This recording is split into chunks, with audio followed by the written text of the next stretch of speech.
Tonight I am making an extra long video.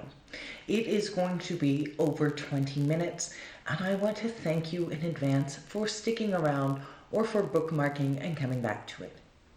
The reason it is so long tonight is because of the budget.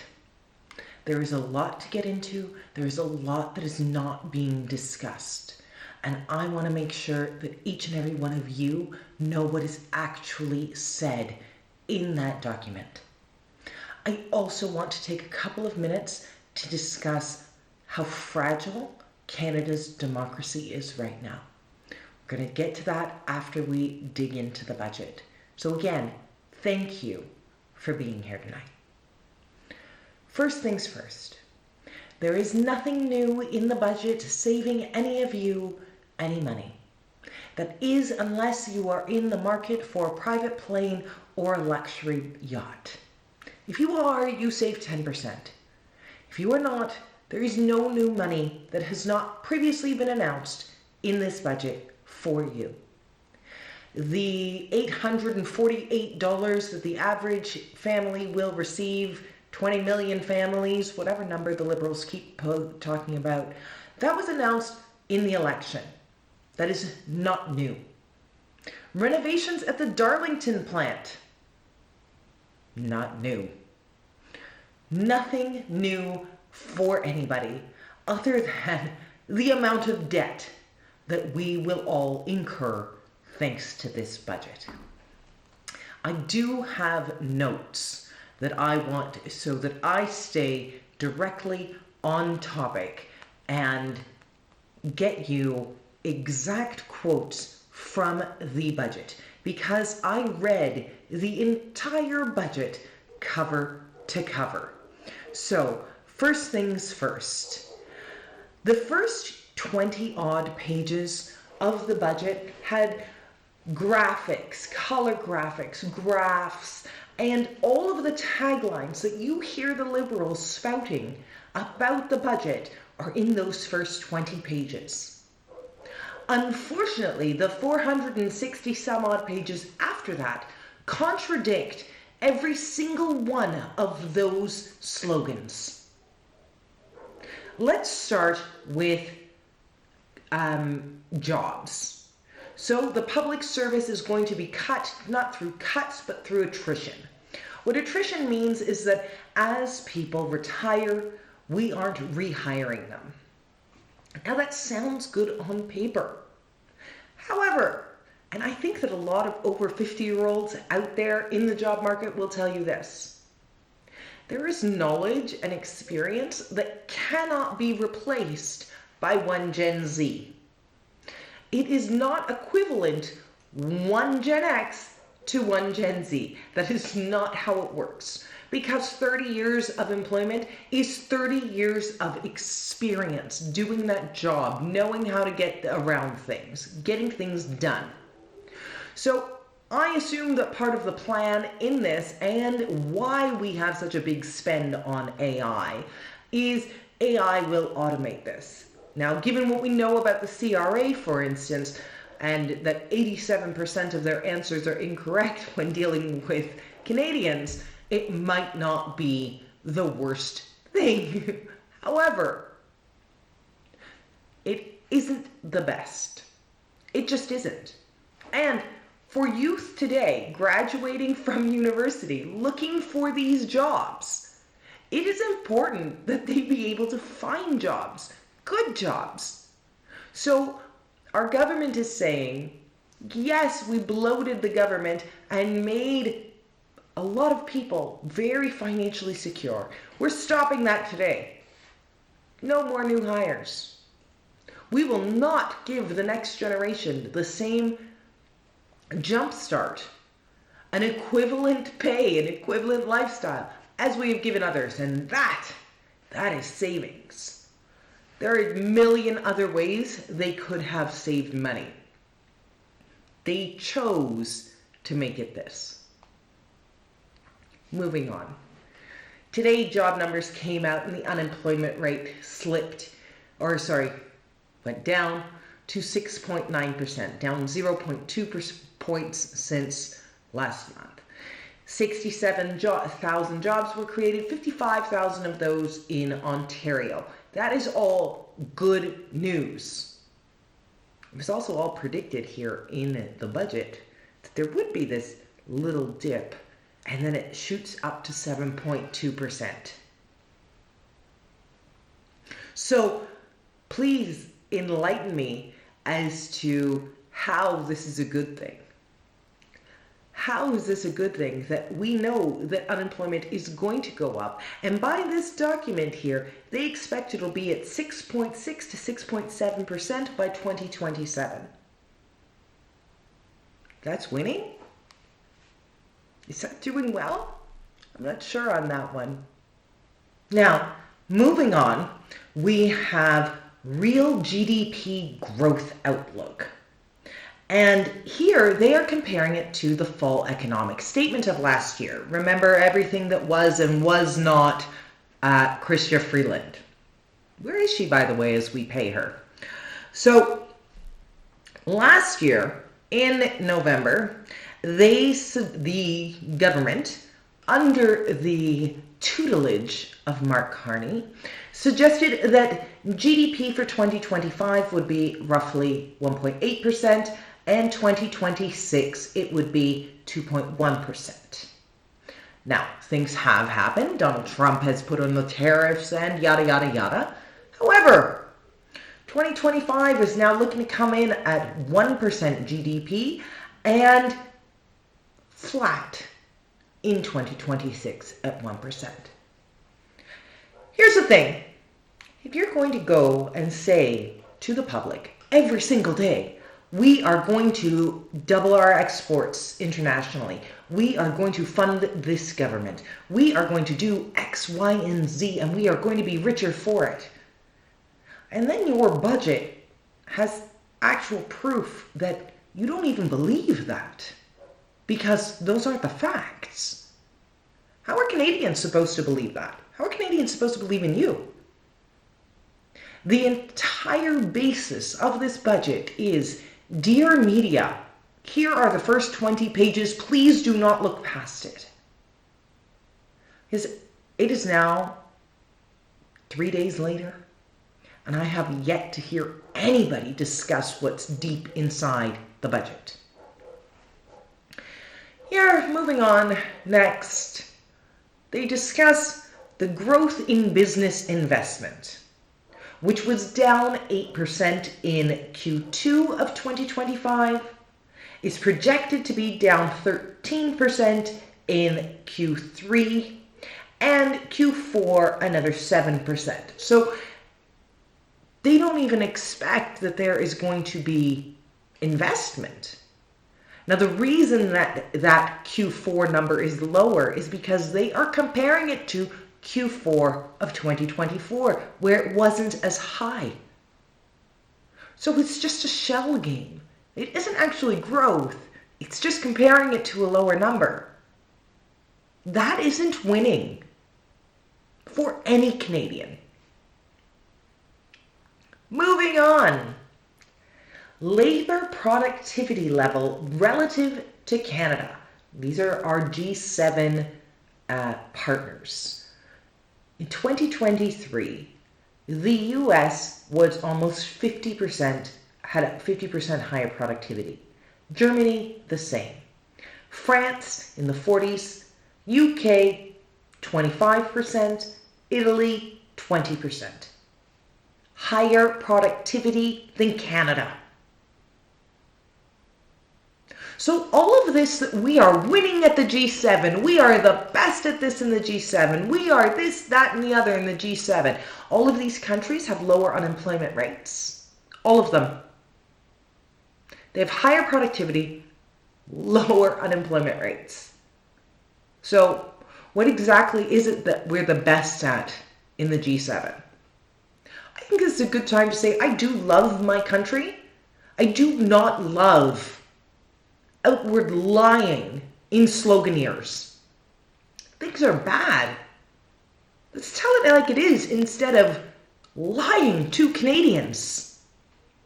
There is no winning when we are all not being told the truth. When you have to read 500-page budget to get to the truth because no media is discussing it and the government themselves aren't talking about it, that is not winning at anything.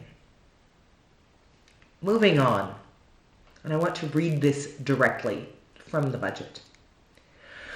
Perennially weak productivity growth is closely tied to long-standing weakness in investment. For decades, Canadian firms have invested less per worker than their American counterparts. This investment gap has worsened since 2015. Wonder what happened in 2015 there, eh? Nothing of substance happened in 2015. Now on to their immigration plan. They plan on cutting the number of permanent residency applications by 45,000 people in 3 years, 15,000 a year. They also say that they're going to lower the temporary resident admissions. Here's the thing. Permanent residents come to our country. They spend 1,095 days in our country, then spend 8 to 9 months going through the application process for PR. Then they may get their PR card. On the other hand, we have temporary admissions, where they come, they show up at an airport, and they say asylum. And we may or may not find them. Which of these groups do you think cares that the admission numbers have gone down?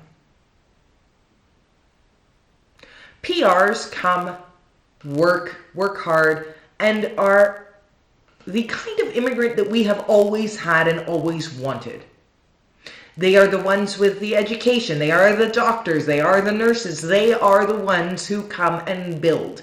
Because from your Irish grandfather to your Portuguese neighbor, those people came and helped build and joined Canada and did their best for their children. And that is what the average PR does and wants. The temporary ones, the diploma mill, the students, the temporary foreign workers, we will not stop them from entering. They just won't enter through proper channels. What this is going to do, without a backstop, just saying we will admit less of them, without a massive backstop saying we will find the 500,000 that we've misplaced in the country. We will do this to ensure that this many do not enter. We will close Roxham Road. We will tighten asylum applications. Without all of that added, what we are doing is setting up a larger immigration problem. More people coming in and working under the table. More people coming in and being forced, because they are undocumented, to live in squalor. PRs are the people that we want. The other ones are where problems start to lie. Not all of them, of course. You cannot ever say all of them. But that is the category where we have had historical issues that have grown out of proportion, that have grown too quickly, that have caused too much systemic stress on all of our infrastructure.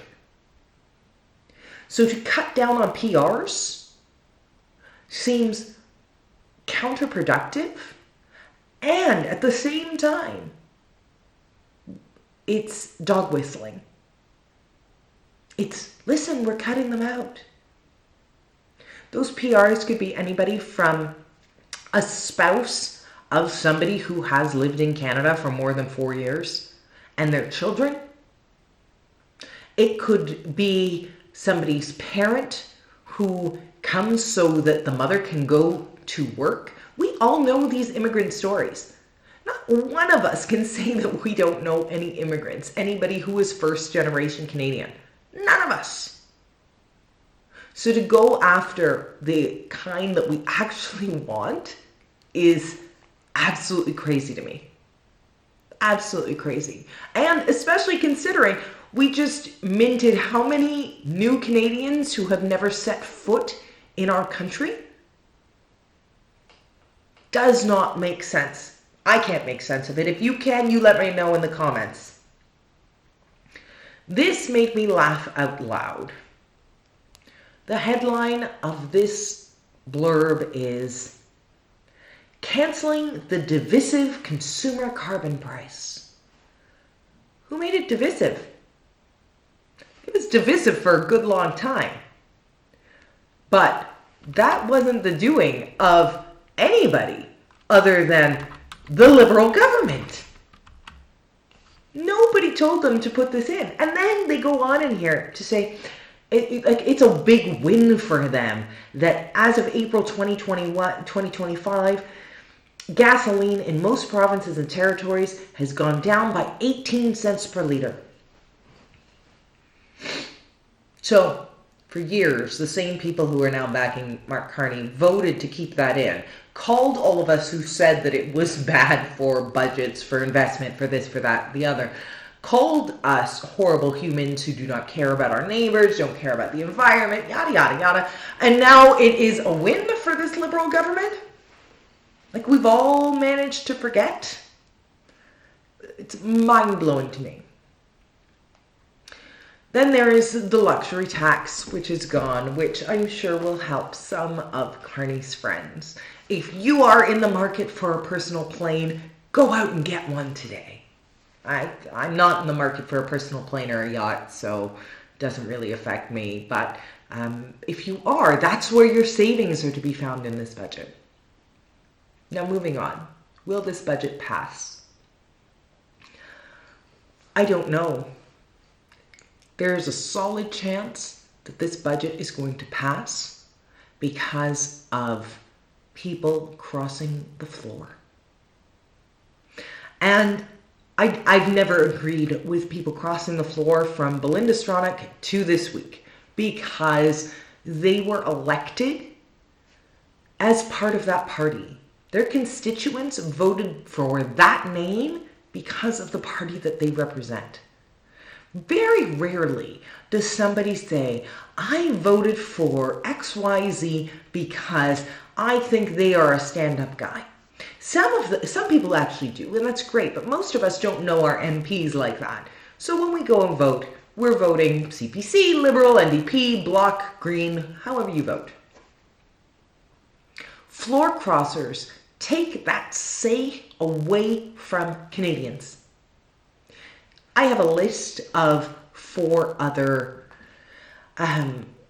candidates, MPs, sitting MPs who might cross. Now, I say that they might cross because they won their ridings. 2 of them are CPC, 1 of them is NDP, and 1 of them is Bloc. They won their ridings by 0.01% to 0.18%. So if they did flip, they would be running as the incumbent, which gives them a boost, and they would be running as the Liberal, which they just barely beat out for that other party in the first place. This is how we kill Canadian democracy. Of the almost 19 million Canadians who voted in the election in April, 8 million voted for a Liberal. And over 10 million voted for other parties. The popular vote, yes, if you were to split it into parties, the Liberals won. But when you say us versus them, the majority of Canadians did not want a Liberal majority. And if they can backroom negotiate their way into one by people who walk across the floor going against their constituents, the people that they work for, their votes, what is the point of voting? If the Liberals will find any way possible to have a majority government, including going against the will of voters, what is left for us? Stephen Harper had a minority government, and then he had a majority government. We went to the polls. We voted for a majority government. If the Liberals would like a chance at a majority government, send us to the polls. Don't backroom deal one against the will of Canadians. They need to be reminded that they work for us. They work for us. Every MP works for their constituents. We cannot have a majority government built on 4 people walked across the floor. That is a very dangerous place to be. It lowers voter turnout in the future because people are more disillusioned. What's the point of voting? Liberals are going to find a way. And it lowers the trust in communities. Because John, who voted for the NDP, or Bobby, who voted for the CPC, to have their member cross the floor and all of a sudden be a Liberal.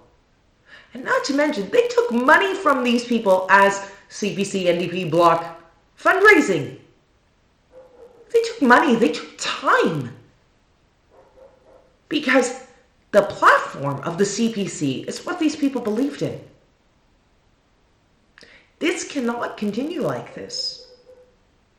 And not to mention the by-elections that the Liberals are not having. I mentioned Chrystia Freeland. Chrystia Freeland is a new envoy to Ukraine. She isn't even in Canada. But she won't have a by-election in her riding until after the budget is passed. Because that would be dangerous for the government. So she is working for Canadian taxpayers and her constituents remotely. You can't work remotely, but she sure can. Thank you for sticking around for all of this. I hope that it helped.